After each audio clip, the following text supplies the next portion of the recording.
Good morning, everybody. I'm Greg Giglio, principal of Homestead High School, and this is another edition of our weekly video message. This is for Friday, October 1st, so the first October message we've had. And my guest star this week is Mallory Lantz, our English teacher and athletic director. So welcome, Mallory. Thanks for joining us. For those of you who don't know much about you, would you mind introducing yourself to everybody? Yeah, so I'm an English teacher and this is my first year as athletic director. I did play sports all my life. I played softball, played basketball until they said I wasn't good enough to keep playing, but I stayed playing basketball through high school and college. And I've coached softball, coached softball at my old school. And then I came here 4 years ago and I was an English teacher and I knew I wanted to coach, but this is my 12th year of teaching, and it just seemed maybe it was time to take that next step, which would be athletic director, which you're kind of like coaching coaches. So I think it's just kind of the next step, and it's been great. Excellent. Well, thank you. So we're about to head into a busy time because it's October. So we've got our first season is still going, and then our next season's about to come up. So what should people be aware of or know about for the coming seasons? Yeah, we're really excited that we're currently in a normal sports season. Last year with COVID, all of the times were off. There were times that we didn't even know if we were going to get to play. So it was amazing that we did, but it was like truncated seasons, very short, all in the spring. So we're back to our normal sports season, which means we're back to the normal time. So winter sports start November 1st. So this month is a perfect time for your athlete to get onto athleticlearance.com, access the clearance steps, which is on our Homestead athletics page. There's 4 steps. Essentially, get a physical. A new physical is really important. I know last year we got sports physicals at weird times, and I would love to be able to use those, but they're expiring mid-season and causing players to lose eligibility mid-season. And it's really hard for coaches as well as us to track that. So we're asking new physicals that will stay good through your whole season if your old one won't. The usual, register on athleticlearance.com. As always, get that concussion test and permission slip from the parent. And then step 4 is the last step. It's a form where you say, okay, I've done all those 3 steps and I'm ready to be cleared. We would love for winter athletes to have all those 4 steps done in the next 2 weeks, because I am a teacher as well. So unlike this summer where I spent 2 weeks straight just clearing, 300 athletes all day, every day, I won't be able to do that in, October, because I'll be with my students as well. So we would love for those steps to be done the next 2 weeks to get you cleared, ready for November 1st tryouts. Excellent. So you mentioned concussion testing. So you want to tell a little bit about that process or how someone might go about getting a concussion test? It's really interesting. It's actually online, and I did sit and take the test. It is pretty long. It took me about 30 minutes, it felt like. And you don't know if you're doing it right. And at the end, it just says, thank you, you're done. But the link is provided on the 4 steps, the handout that we shared on the athletic website. It's a lot of typing and memorizing. And then pretty much everyone passes as long as the kids try. It really has a weird algorithm that can figure out if you are suffering from a concussion. So really, if you're concussion free, you pass it. It's this online kind of memory and motor skills test. And it takes about 30 minutes, and that's provided free for all athletes at Homestead. Yeah. Excellent. So there's definitely a lot of information and a lot of dates and all that kind of stuff. So if people are looking for information or looking to find out more stuff, where would you direct them? So go to the Homestead website and you go to student life, which before I started athletic director, I was looking for an athletics page. So it's actually under student life. So go to the Homestead page, click on the upper right corner when it says student life, and then you'll see the athletics button right there. Click on athletics, and then athletics has a bunch of buttons, registration information. It has a link to our Homestead Mustangs athletics Instagram page, which we've really taken off with this year. I have a couple students that are helping cover games and take pictures. So that's always fun to be able to follow your student or see yourself on the Instagram page. And it just has all the other links, the steps I talked about, tryout dates, and all of those things, coaches contacts. So student life, athletics. And then to get a hold of you, you do teach a couple periods a day, but you're available other parts. So how does someone get a hold of you? Email me, and I'm pretty good at emailing rather quickly. It's kind of my thing, but every Monday and Thursday, I am athletic director. I don't teach Mondays and Thursdays. So let's say you did email me on a Tuesday. You might not hear back from me till Thursday, because Monday and Thursday are my athletic director office hours. I can 100% give my focus to our athletes. Whereas Tuesday, Wednesday, and Friday, I'm teaching. So although I will check my emails, I only answer emergencies on them, because I also want to make sure that I'm giving my 110% to my English students. They're seniors. I teach mythology and folklore, and they're college bound, they're career bound. So I want to be able to walk away and say I gave them 110% too, the days I teach. Yeah. Excellent. And so, and your office is located here in the front of the GSS, if anybody is needing to look for you as well. But again, we thank you for coming in and taking some time today, and we'll let you get back to your duties as I go on and do the other announcements here. So thanks for showing up, and you can log off and we'll get going with the rest of the show here. Thank you. Yeah. Homecoming is October 15th. So there's lots of fun activities.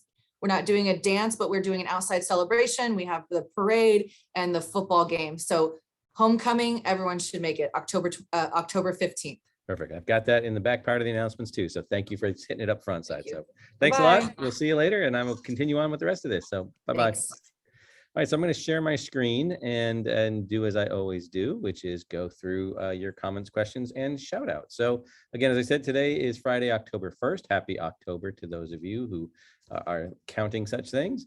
Our shout outs today, I wanted to give a big shout out to our homecoming court. So this has already been published and announced, but here are our seniors. And these seniors are people who have done really great things along the way, have been fantastic citizens and community members, athletes, students, leaders. So here are all the different folks in there. So if you know any of these folks, tell them congratulations. We got to celebrate them the other day, and they'll be going through a lot of the fun stuff that goes with being on the homecoming court. And as Miss Lantz told you, that game is October 15th, and it's that whole week, the week of October 11th. There's a lot of fun going on. So congratulations to all our awardees over here. We did have two shout outs this week. One was for Mr. Byron Lee, who is a business teacher. He's a department lead in the business department as well, too. He's also one of the leads for the FBLA, the Future Business Leaders of America. And the quote was, he is a fantastic teacher. He's been making international business interesting and memorable. The other one was for Dan Newsom, our athletic trainer and health clerk. In the morning, Dan is a health clerk. In the afternoon, evenings, he is our athletic trainer. And this person wanted to say that he works tirelessly, keeping all the athletes competing and safe. He's helped my daughter heal from an ankle sprain. Really impressed with the work he and the student staff have done at the high school level. So again, thank you to Mr. Newsom and Mr. Lee for all the great work that they've done here at Homestead. So we're going to move on to some of the questions and concerns that were listed this week. So first question was, is student drop-off allowed in the staff lot? Simple answer, no, it's not. This is because of the construction that's going on. And again, we've given up half of our spot, not half, maybe about a quarter of our spots to the construction parking, but that's where the trucks and machinery enter and exit the actual site of the construction site. And so there are trucks and machinery and things moving around, and we don't want people to get hurt. We don't want kids to get hurt. And they usually schedule things in the morning, their drop-offs and pickups. So we'd really need to not have you in that staff lot. Now, we have allowed a few select parents to drop off over there. And those are usually parents of kids who have some disabilities or some injuries that don't allow them to get across campus very easily. It makes it hard to get out of the car at the Horseshoe. So we have made some special arrangements there. If you are a parent of such a child and you would like this as well, please contact us, the front office, or any of the staff members you see standing around for traffic in the morning, and we'll be happy to help you out there. So again, no to student drop off or pickup in the staff lot, please.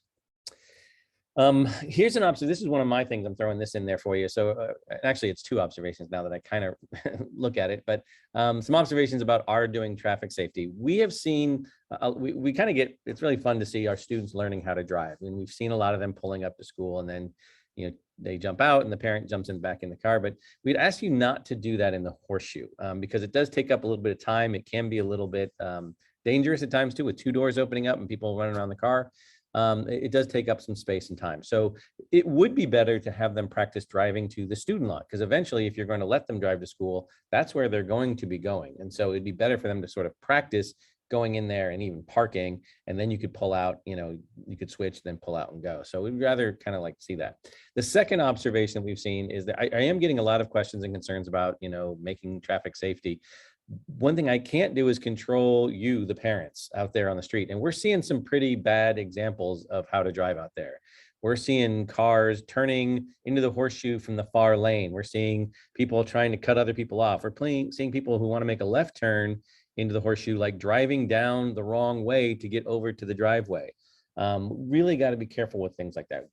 Dropping kids off on the street, or flipping U-turns in the middle of the street, or speeding because you're late. So we would ask the same thing of you, that you have the ability to keep the traffic safe. So just by doing some of those things, that again, being patient, watching for others, maybe making an extra turn or two so that you're not having to flip a U-turn or do something that actually could get you a ticket. But if we could just get a little bit of help with that, we would really appreciate it. There was a question about, are teachers allowed to assign extra work to a specific student? Now, this concern was about a specific teacher and a class. And I just want to let you know that, to the person who wrote this, I did address it with that teacher. But if you'd like me to follow up any bit more with you to talk more specifically about that, I'm happy to do so. But you were anonymous, so I don't know who you are, so I can't contact you back. But if this is good enough, then yes, I definitely talked to the teacher about it. And overall, if people have this question, like, why would a teacher assign some extra work to my kid? We don't look at that as something that we should necessarily do as a punishment. We think education is a great thing, so we don't want to make education the punishment. But we usually try to do it when maybe we're trying to give a kid push them a little bit, or challenge them, or maybe they're a little bit more advanced and they need an extra bit of something to kind of help them stay interested and stay focused and stay motivated. We would call this an extension rather than an intervention. Like, an intervention is where you try and break things down and help them. This might be something where they're going above and beyond where somebody else is. So it's not always a bad thing. It could be that kind of, that they see them as a really strong student and they want them to continue to work and do more and to expand. So, I can remember when I was a teacher, I had a freshman student who could read every book I gave her in a night. And she wanted more. And so she actually asked for it. And so I would assign her a couple of books that were related topics, and then she would write a bigger essay based on that. So again, it could be things like that, where maybe the kid's looking for a challenge, maybe the teacher's looking to challenge the student. But again, if you were the one who wrote this specific concern, let me know. But this is a pretty rare practice, that we're just handing out assignments just because we feel like it. It's kind of a more involved process than that.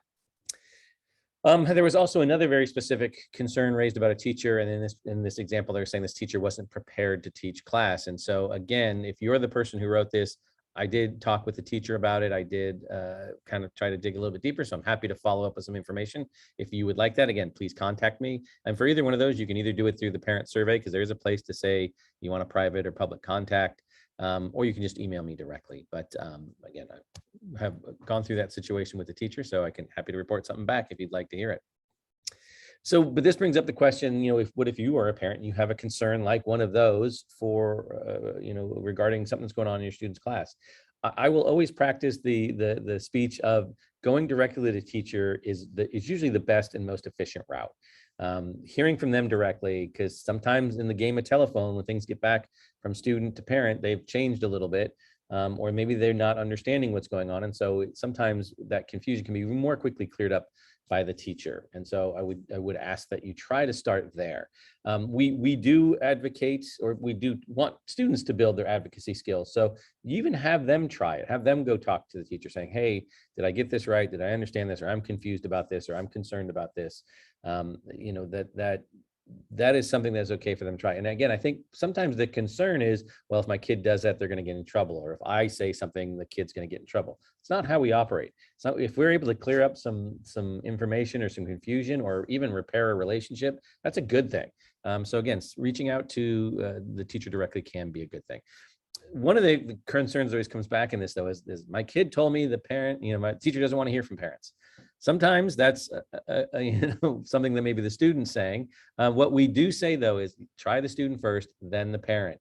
And again, because sometimes if the student isn't getting through, or you don't understand what the student's telling you, then yeah, go ahead and contact the teacher. There's no rule saying you can't, so that's okay. But again, make sure you're involving the student because it helps them learn some of those advocacy skills.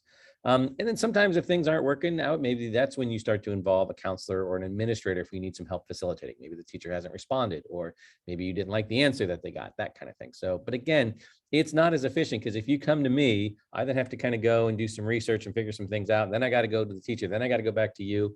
Whereas if you just go straight to the teacher, you've cut out sort of the game of telephone and the middleman there. So happy to help, but just again, would like to respect your time and their time too.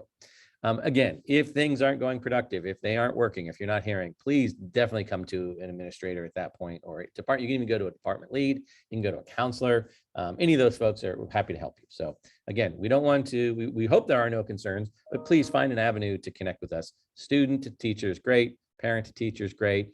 Parent to and student to counselor and or administrator is also fine. Just depends on how quickly and efficiently you want this taken care of. This was a question about in a math class, I think it was, where a student's teacher is not letting the student bring home a completed test, and the student wants to be able to study or improve or learn from their mistakes on it. And so this is not a common practice, but it is becoming more common in that many of our course-alike teams use the exact same test, a common assessment. And so if you start handing out the tests, then they are no longer common assessments. Everybody starts to have them and starts to have the answers. And then you have to rewrite the tests, and the tests do take a long time to put together. There are many things that they're looking to do. And again, having been in some of these meetings, it's not as easy as like, oh, let's just pick this and this question and this question, because we're looking for very specific skills and very specific things that the kids can do to measure whether they understand it or not. So it really does take a lot of time to build those tests. And so having to redo them every year would be difficult. And again, sometimes also going from year to year with the same test is helpful because it gives the teachers some data to look at. And so students will get a chance to look at them in class. They will go over them in tutorials. But if you, the parent, wants to see it and sit down with your kid, what you would need to do at that point is contact the teacher and try and set up a time where the three of you could sit down and go through that. You won't be able to make copies. You won't be able to take the test home either. But again, you should have access to it to learn some of that. Or the teacher can even tell you, well, here's the things I think the student should be working on based on the test. So again, it is a legitimate thing that they're not handing it back. And these are some of those reasons. But again, talk to the teacher, see what can be arranged, and hopefully an alternative can be arranged in terms of you being able to look and see what's going on. Starting to hear a lot of concerns picking up about the skinny day being on the Wednesday. And so I want to let you know that this is not we've heard this where it's not new. It does seem to be ramping up a bit right now, but we are really looking into it. Some of the concerns that we were starting to hear are things like, oh my gosh, I have all this work to do the night before. So my Tuesday nights, I'm up really, really late and I have to do all this work for Wednesday because that's when all my classes have homework due. Or my teachers are putting all sorts of tests and quizzes on that day, so I have to study really hard. So my Wednesday is really, really a tough day. Lots of things like that. And on the flip side, teachers are seeing students coming in very, very tired on a Wednesday. And so, it's something that we definitely are aware of. And so one of the questions is, can we move the Monday? Can we move it back to Monday? All 5 sites are using the same schedule. So Homestead can't just do it on its own. It would have to be a district-wide decision. And there are a lot of logistics that go into a planning day. I mean, and we can't just simply say, oh, let's move this to a Monday, because we have things like teacher schedules, deliveries, transportation, athletic events, other events, things that just start to change and they start to get all messed up. So it really isn't as simple as saying, oh, just flip the day there. And again, we'd have to have all 5 sites agree to this. However, I did send an email out to the staff asking them to kind of take a look at it. The course-alike teams and departments, are there things that you can be doing? Are there things that you're doing that might be contributing to this? Or are there things that you can do that would help alleviate some of this? So they're basically starting to discuss and exchange some best practices. We've started to hear some things that are really interesting that people are doing. Maybe they're making Wednesday a review day, or they're not assigning new homework on that day. Or they're going and doing some mental health self-care stuff. So there's a lot of interesting things that could be going on. So we're really trying to share some of those ideas. I did bring this subject up in this week's principals meeting. We do a weekly principal meeting, and it's going to be a topic in next week's principals meeting. So it's definitely being discussed at level. So I don't want to say no to everything, but it's being discussed. to look at it.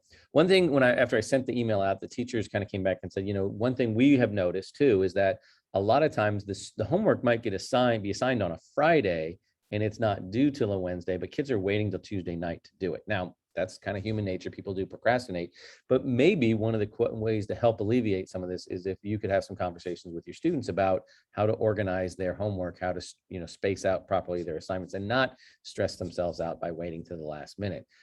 Again, that won't solve everything, but again, part of the conversation is how we can help each other in those areas. One other area we're hearing is sometimes this concern comes back, and we're hearing this coming from parents whose kids are taking 2, 3, 4, 5, 6, AP or honors courses.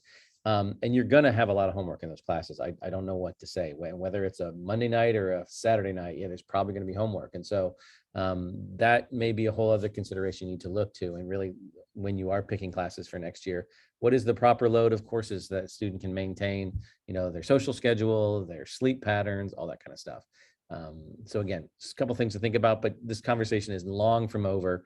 It'll be going on and we'll be talking more, but happy to hear some suggestions and ideas too. If you have some things that you've heard of as some good best practices, so we can share that with our teachers as well too. We have moved on to our final slide, which is our important dates. And I have to apologize and thank you for Kim to sending me I messed this up last week. I forgot to mention last week the Band Expo happening here at Homestead on this Saturday, the 2nd. So again, great experience, coming on down, see bands, all sorts of fun stuff going on. So thank you for that reminder and sorry for forgetting to put that on there last time. Other than that, I haven't really actually changed anything on the important dates here. There's still the important dates. There hasn't been anything added to it, but the virtual college fair that's coming up, Tournament of the Bands is coming the week after that. That's at Cupertino High School. As you heard Miss Lantz and me talk about, the homecoming week is the 11th, with the Friday, the 15th is the football game. The announcement should be coming up pretty soon about all the fun dress-up days and spirit activities that are happening. Again, glad to say our fall play is happening in the middle of October there. We also have those senior yearbook ads and senior quotes for the yearbook due right at the end of the month. And then starting in the month of November, we got some canned food drive all week. So really looking forward to some of those fun activities coming up and the weather getting a little cooler, hopefully. But again, we appreciate Ms. Lantz coming in and being our guest star this week. Keep sending in those suggestions and I'll keep trying to book the guest stars. I don't have one planned for next week yet, but I will go and check the requests and see what people are asking for. So again, have a great week. Thank you for everything, and we will talk to you later. Bye-bye.